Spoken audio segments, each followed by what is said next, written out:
Help me reach 9,000 subscribers. Support the video with a like and leave your thoughts in the comments. I read everyone. Thank you. She came in like she'd won the lottery, kicked the door shut with her heel, wrapped her arms around my neck, and said into my ear, "They picked me, Nate. I start Monday." I laughed and lifted her a little. About time someone had the sense. I set her down, kissed her cheek, and let her spin around our kitchen with that bright, breathless energy I used to think meant us. She talked fast. Title, team, office with a window, a boss who was sharp but fair. She grabbed my phone to selfie the moment, then set it down and hugged me again. "You're proud of me, right?" she asked, watching my face like she needed a stamp. Proud looks like salmon on the grill and me doing dishes. Say when. I pulled out the cutting board. We made dinner with the music low and our knees bumping in that comfortable way. If I'd known where that hug was headed, I'd have eaten in silence and saved my breath. The first week she came home glowing, dropping acronyms like confetti. Mark said my deck was the cleanest he'd seen. The team calls me a sniper. We're moving fast, so I'll be on late. It sounded good. I like people who take work seriously. By week 2, the glow was a headlight in my eyes at midnight.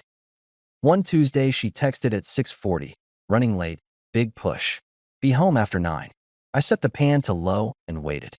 9 turned into 10:30. The salmon was chalk and the rice was a lump. She came in with air on her clothes that wasn't our air, set her bag down like a judge's gavel, and started talking before sorry. Mark stayed too, so it wasn't just me. He's a machine. Good for the machine. I slid the plate across the counter. "Yours is in the oven." She looked at it like I'd set out a museum piece.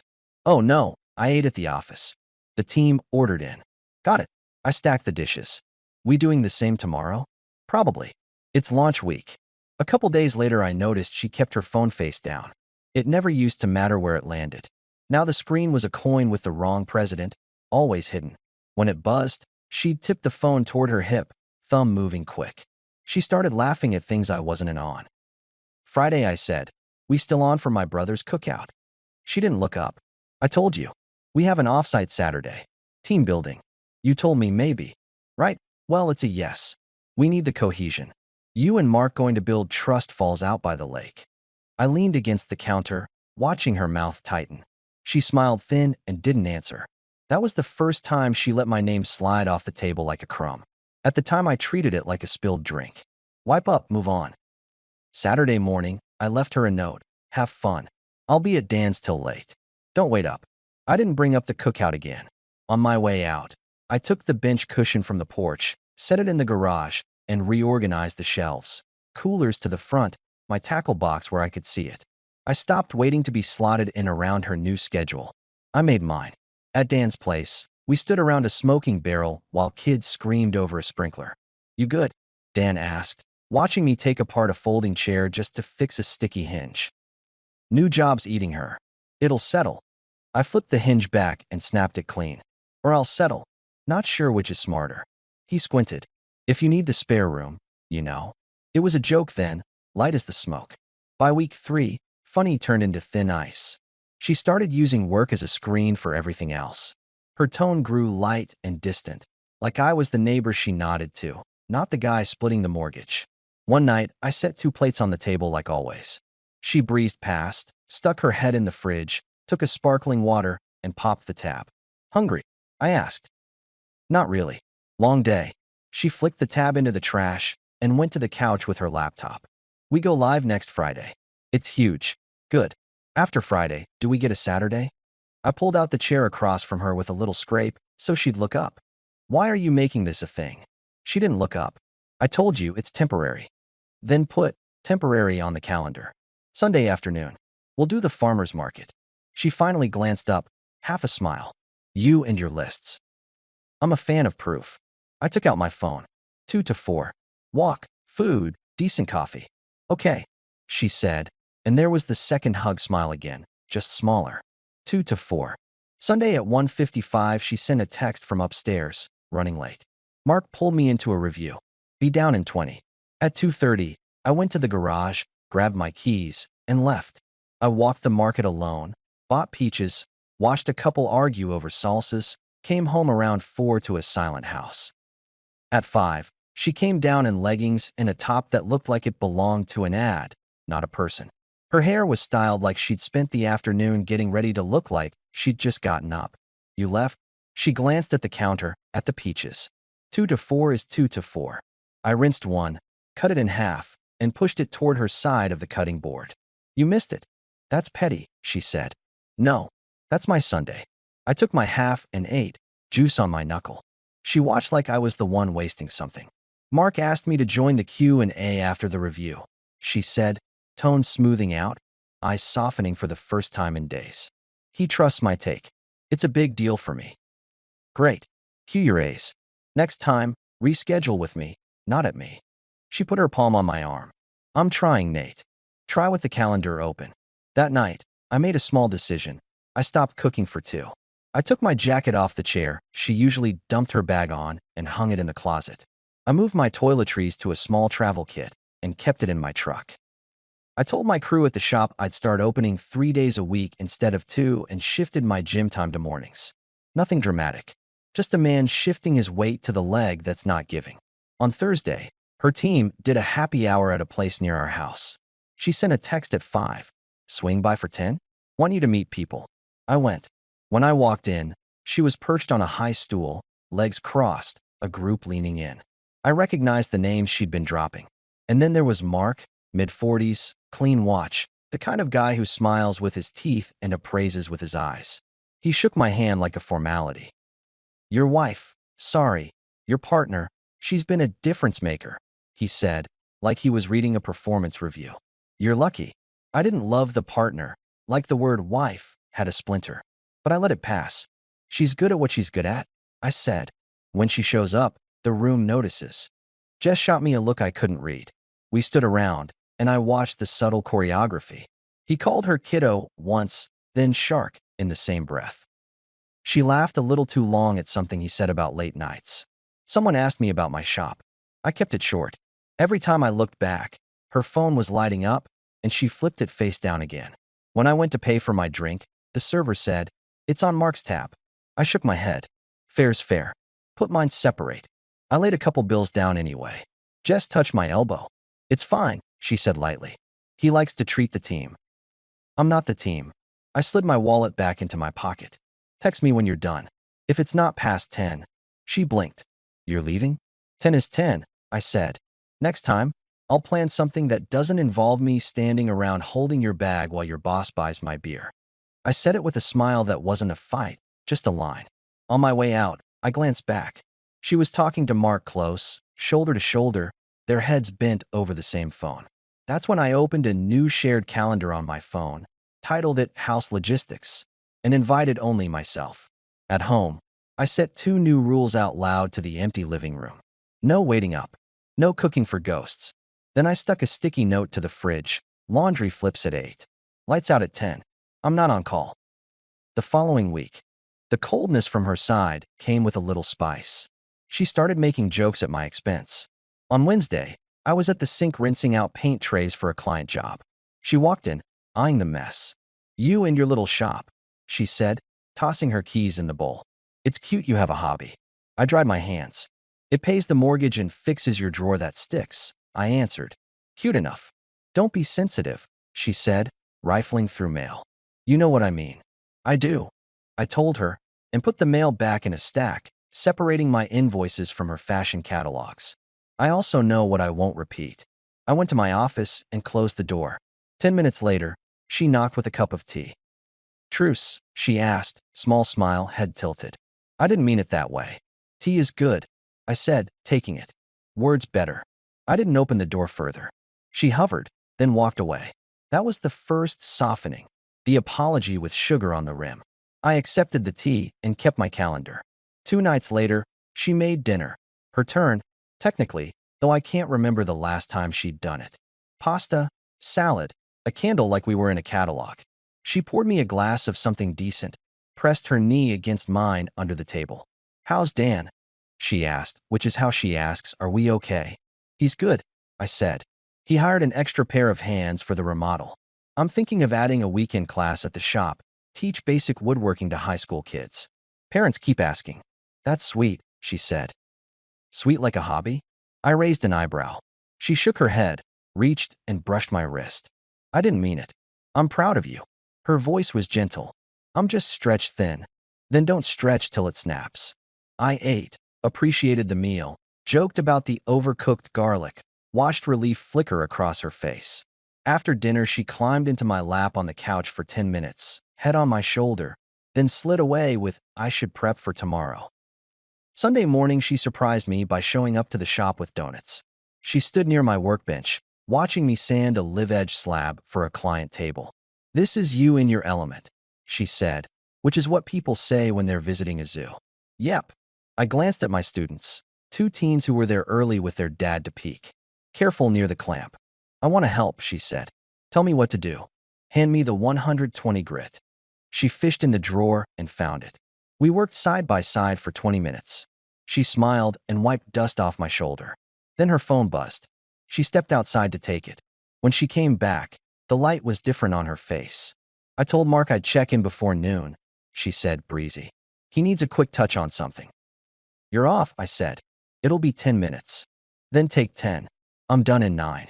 I looked at the teens and their dad, gave them a wink like this was normal, and started my wrap-up clock. She nodded, kissed my cheek, second smile and sugar, and walked out with her phone already at her ear. She returned 25 minutes later with a fake hurry, eyes wide. I didn't say a thing. I wiped my hands, locked up, and left without inviting her to lunch.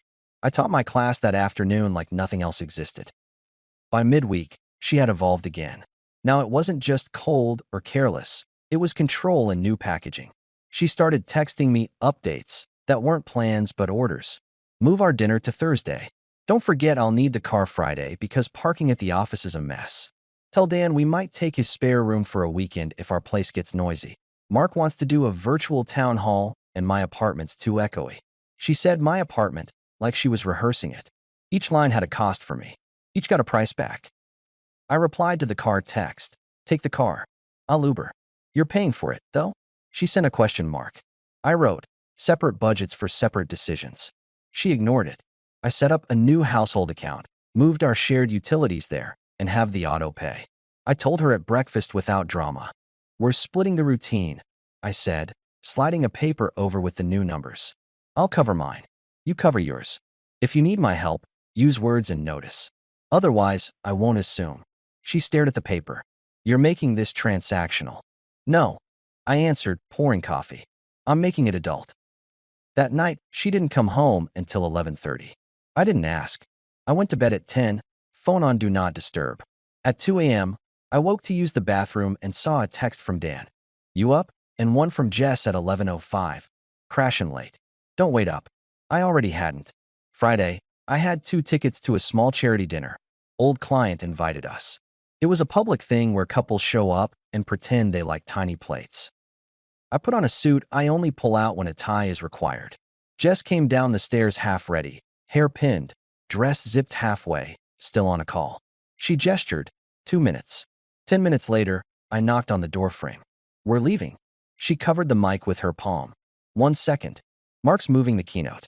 This matters. Not more than we said we'd show up for at 7. I checked my watch. "We're late."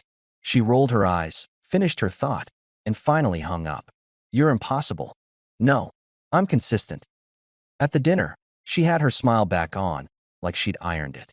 We stood with my client and his wife, talking about their new roof. Jess peppered in a few questions, nodding at the right times. Then she reached for her phone again under the table and went secure line with her screen. My client's wife looked at me, then at Jess, then away. "In a minute," I told Jess quietly. "We're going to talk like people at a table." "I'm listening," she said, eyes still down. "You're not," I replied, and finished the tiny plate. On the ride home, neither of us said much. Saturday was the off-site. She left an athleisure and a new tone, like she was already in a different life. "You don't have to wait up," she said, reaching for the door. "I won't. I was fixing a bit of trim on a stair. Text if plans change." "They always change," she tossed back. "Then text always." I didn't look up. Hours passed. Midnight came and went. I killed the TV and read. At 1:30, nothing. At 2 o'clock, my phone lit up. It was time. I called her. A man answered. She's busy, he said, smooth, practiced, like he'd been rehearsing being calm for a living. Tell her she's got 30 seconds, I said. My voice was as level as when I'm measuring a board. He laughed softly, covered the receiver, and said something I couldn't catch. Then, in the background, a small, unmistakable sound. Jess's laugh, muted and pleased. The kind of laugh you hear when someone thinks they've arrived. Then his voice came back. She'll call you later. Don't bother. I paused. Let the silence sit long enough to be a choice. Keep her. She's your problem now. There was a beat. Fabric moved. Then Jess came on the line, breath short. Nate. I tapped in before she could spin it. Set the phone down. Stood for one long minute looking at the hallway pictures. Us with fake foam beards at a winter festival. Her holding up a fish I'd coached her to reel in. The two of us at Dan's deck before the stain faded. Then I went to the bedroom, took off my ring, set it on the nightstand. Sat at the edge of the bed and waited. You learn a lot about yourself in a quiet room at 2 in the morning. What I learned is I don't negotiate with people who enjoy watching me get smaller. At 2:35, the lock clicked. She came in with the same air as that first night. Too light for the hour, too careful for the truth. She put her bag on the chair, kicked off her shoes. Hey, she said, like she'd been at her sister's. I stood up. Pack a bag. You're leaving. She blinked once, slow. What? You heard me. She gave a little sound, not a laugh, more like a scoff warmed up in the microwave. I'm not going anywhere. It's late. I'm exhausted. I called you. He answered. I stepped closer, not loud, not gentle. We're done here. You're being dramatic. I picked up my ring from the nightstand, walked to her, and let it drop by her bare foot. It made a small, polite click. You can put that wherever you put the truth. She looked at it, then back up. You think I'm going to beg? I think you're going to watch me walk out. I grabbed an overnight bag and slid in the top drawer. 2 shirts, underwear, my shaving kit. I took my passport, my truck title, the deed copy I keep. I zipped the bag, went to the kitchen, took the spare keys off the hook, tossed them on the counter so they'd be out of habit reach. She followed me down the hall. You're not serious. I'll send for anything I miss. I set my toolbox by the door because that's what I take when things need fixing. And I'll have the locks changed on Wednesday. Plenty of time for you to make a plan. You don't get to. Wrong. I get to do exactly this. I opened the door. She didn't move. She just stood there like the hallway would step aside for her if she stared long enough. I left. Dan opened his door in gym shorts and a faded t-shirt, eyes still foggy. The smell of pine cleaner and old pizza hit me like something honest. Okay, he said when he saw my face and the bag. Okay, come in. We sat at his kitchen table. He poured us both water. I told him everything, straight through. No breaks, no adjectives I'd have to apologize for. He rubbed his jaw. He answered, I said. I told him to keep her. Dan stared at the wall, then back at me. You're staying here. Take the spare. The sheets are clean. We'll hit the gym at 7. You want me to. No calls. No messages. She knows what time it is. He nodded. We sat like that a while. 2 men who've painted enough decks to know where the boards will rot first. At 7:30 the next morning, after a shower and a quiet breakfast at his counter, I drove to the office that handles my paperwork. I don't need drama to do a simple thing. I knew what I was choosing. I filled out what I had to fill, submitted what I had to submit, and went to the shop. I changed the access code and forwarded the house utilities to the new shared account. I took my name off any auto pay that didn't have my signature. I pinged the locksmith and booked Wednesday. I texted Jess one line. I'll come by with Dan Thursday at 6 to get the rest of my things. Please be elsewhere. No reply. Monday, silence. Tuesday, a meme sent to our old group chat, as if she'd forgotten I was in it. I did not respond. I threw myself into work, took on 2 new clients, trained the high school kid who kept hanging around into someone who could safely run a sander. I slept at Dan's place on the spare bed and didn't think about her pillow. At night, Dan would sit in the doorway and toss me a bottle of water like we were back in high school after practice. You good? He'd ask. Good enough, I'd answer. On Thursday at 6, we rolled up to my house. I'd messaged Jess once more that morning, heading over at 6 with Dan. If you're there, I'll wait in the truck and come back at 8. She left it unread. When we pulled up, the driveway was empty. I used my key, walked into the quiet, and did what I came to do. I packed my clothes, my books, The guitar I play more than well enough. I took photos off the wall that were mine before I left the wedding album on the shelf, face in, because I wasn't going to carry a history I no longer recognized. Dan carried boxes without commentary, his way of being useful and not nosy. On the dining table, there was a folded note. I didn't open it. I wasn't playing scavenger hunt. I left it where it lay. Before we left, I took one last walk through the rooms, flicking switches, making sure the place wouldn't burn down out of spite. At the door, Dan said, "You want to say anything? Leave a line on the counter." I said what I needed at 2 a.m. I told him. We stepped into the evening air.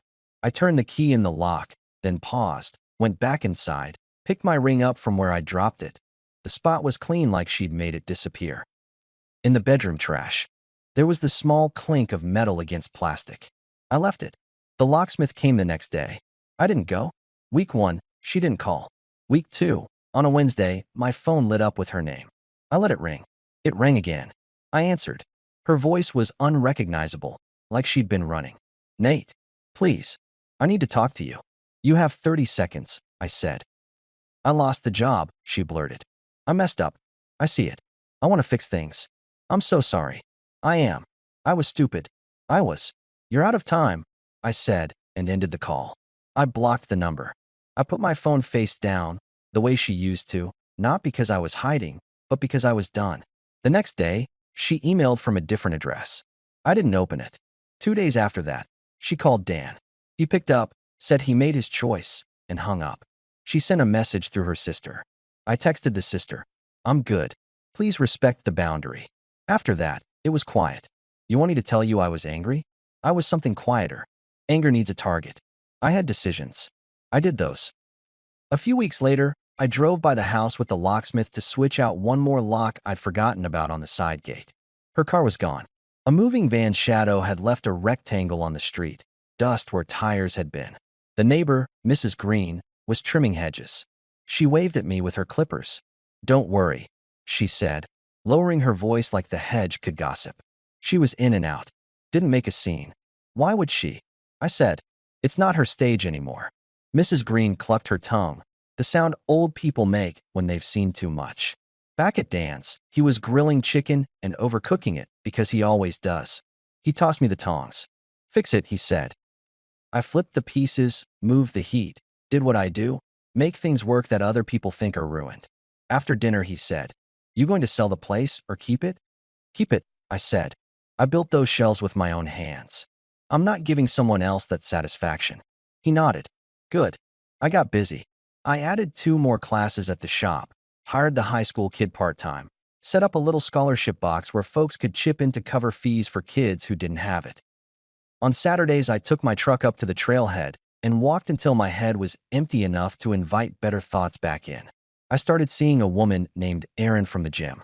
She's practical and funny in a dry way, and she shows up when she says she will. She asks questions and waits for answers. She drives her own car and pays for her own things. I didn't fall into it. I walked, eyes open. A month after the split, I moved back into my house. It was even quieter than before, which suited me. I put a new deadbolt on the inside of the garage door. I replaced our too perfect duvet with a heavy cotton cover I don't have to baby. I set my guitar on the stand in the living room instead of hiding it in the closet like music is a luxury. Erin came by with a plant I haven't killed yet. We ate takeout on the porch and listened to the neighborhood settle down. At 9:30, she said, "I should go.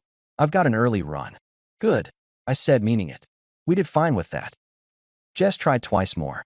A voicemail from an unknown number with her voice on it, softer and more tired. A letter with my name written in a hand that didn't look like hers anymore. I didn't play it. I didn't open it. I am not a character in someone else's late realization. I'm a man who left when it was time. There's a difference. Her name still comes up here and there. Someone at the market asking where she's been. A client who used to chat with both of us. I don't launch into a speech. I say, "We went different directions," and then I talk about wood grain or my truck's squeak or the forecast. People understand more than they pretend to. Once, at a gas station, I thought I saw Mark. Same watch, same posture. He caught my eye and quickly looked away. Maybe it was him. Maybe a guy built from the same kit. Either way, nothing in me moved. He's not my story. If you're expecting me to say I miss her, you'll be disappointed. I miss what I thought we had, which isn't the same thing. What I had by the end was a person who treated me like background noise unless someone else turned me up. When she got what she wanted, I became the coat she left on the chair. The night he answered my call, the game ended. My part was to pick up my coat and go. The last thing I said to her, the thing that put the lid on it, wasn't poetic. It was back at Dan's, right after that 2 a.m., pacing once from his sink to his fridge and back with the same bottle of water in my hand. Dan asked, if she shows up here? If she knocks? I'll tell her this, I said, and I practiced it once out loud because some words deserve rehearsal. I gave you a good life. You set it down. That's on you. Take care of yourself. She never knocked. Maybe she tried a door that opens for people who like tricks. Maybe she found silence where applause used to be. Not my business. So here's how it played out for me. I stopped waiting. I stopped cooking for ghosts. I split the routine when the respect split. I warned once, clearly, without drama. I acted when the truth arrived. I didn't punish, I left. In the weeks that followed, I watched my house turn back into a place, not a stage for someone else. I saw my friends show up with pizza and cheap jokes, which count more than people think. I felt my days fill with the kind of work that leaves you tired and quiet in a good way. I met a woman who thinks the nicest thing you can do for someone is be where you said you'd be. As for Jess, here's what I heard from someone who knows someone. After the job went sideways, the people who liked her bright energy found it inconvenient. She moved out of my house, found a rental far from downtown. There's no window office there. That's all I know. That's all I need to know. You want the final line? The one I keep in my pocket when someone asks how to tell when it's over? It's simple. When a person laughs while you're being dismissed, you don't correct them. You stop being there to hear it. You move your life where the laughter is with you, not at you. That's what I did. She called me again once, months later, from a number that got through by accident. I saw the name, and for a second my thumb hovered over accept just because old habits die loud. Then I hit decline. A minute later, a text came in. Can we talk? I deleted it. There was nothing left to talk about.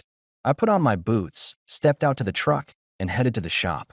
Dan was waiting with coffee that tastes like hot paper, and Aaron texted a photo of a ridiculous sun coming up over the running trail. I unlocked the door, turned on the lights, and ran my hand over the smooth edge of a table that had been rough in the morning and right by noon. That's my kind of ending. Clean. No applause. Just a job finished and a door closing behind you that stays closed. And her? She's a name in my phone I don't scroll past because it isn't there anymore. She's a set of keys that don't fit my locks. She's a story I tell once, like this, so another man knows he's not crazy for wanting respect. Then I go back to my day. I didn't see her again. I don't plan to. I live in my house, drive my truck, build my tables, teach my kids at the shop, eat too much at Dan's, and spend Sundays at the market with someone who thinks a shared calendar is a promise, not a trap. That's the whole truth. That's enough.